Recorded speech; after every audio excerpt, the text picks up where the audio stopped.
Joining me now is Paul Sobie, the CEO of Churchill Resources. Good to see you again. You too.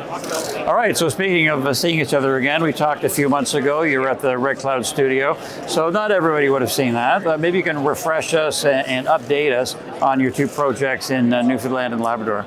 Yeah, so Churchill became a nickel explorer thanks to a relationship with Altius Minerals, a big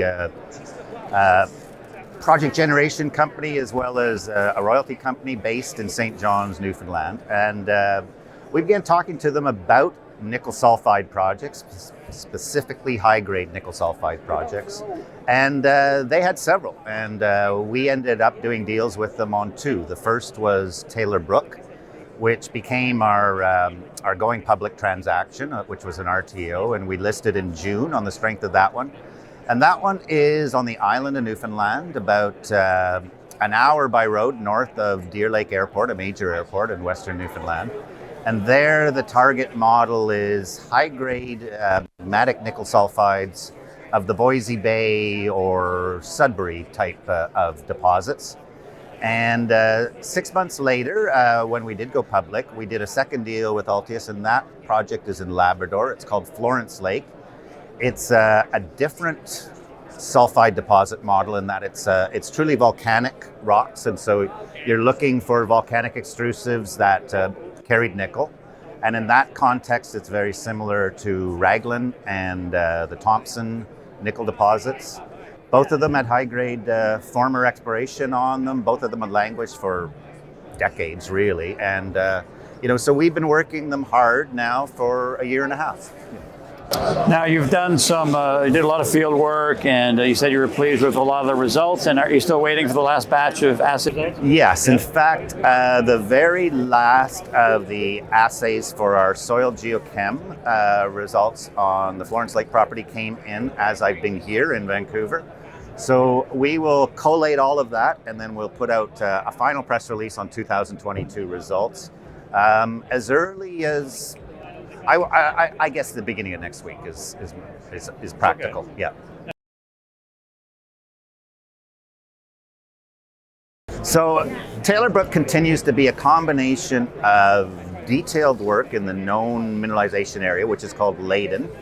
And there we've had some real success in terms of intersecting high-grade massive sulfides. So we have, for the first time, proven that massive sulfides exist on that property. And we have about a strike length of 200 meters where we're getting interesting results. And really the plan there will be to go in and do some more drilling in that area, go deeper, try to establish that there is a deposit of considerable size there. As well, that project has potential over about 10 kilometers of strike length along the same magmatic host rock. And that one, we will continue to do more regional style work, which is soil geochem, prospecting, and then scout type drilling holes. All in all, we are planning on a 5,000 meter drill program, about half and half in terms of where the holes would be placed. Okay. Yeah. And then Florence, you've identified targets there too. What's the plan? As excited as we are about Taylor, we're really excited about Florence because we really haven't had in-depth exploration there. So we've done an airborne geophysical survey that looks for conductors, and we really have found a host of them. A really, really exciting situation there. And then through August, September, October, we had cruise soil sampling, and we collected about 3,000 soil samples, which comprehensively cover most of the area we flew and most of the anomalies. And it's really a compelling picture of nickel anomalies, cobalt anomalies in previously unknown parts of this belt that Falconbridge never explored. So we're very excited on that project. And really it's we're deep into planning both establishing a camp there and then follow-up drilling for the summer.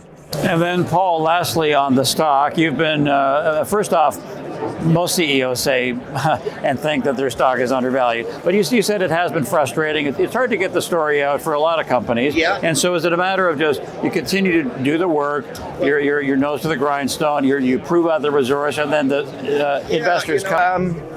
For whatever reason, the nickel exploration sector hasn't really garnered any momentum in the Canadian market. So it was a brief window early last year, and that's when we raised our money through Red Cloud and Canaccord, actually. And since then, we're not alone in our share price languishing despite good results. And I could point to 4 or 5 other companies that also have had very good results that actually merit, much higher valuations. And so, as you say, yes, it's nose to the grindstone. We do have a lot of interest from the major mining companies, from the producing nickel companies. And right now, we're very, very involved in compiling and writing 43101s on both projects, with them as one of the targets. Obviously we want to get those reports onto CDAR and onto our website for all investors, but the majors who really, really do a lot of due diligence are waiting for these before we reconnect. So there'll be those sorts of meetings, as well as marketing through Red Cloud and others, to gain some awareness in the space. Well, that's interesting. So the majors are looking at you guys. Thanks for the update, Paul. And thank you, Mark. Yeah, I'll see you again. Yeah, for sure. And we'll talk again. Okay. Thanks. All right. Paul Sobie, CEO of Churchill Resources.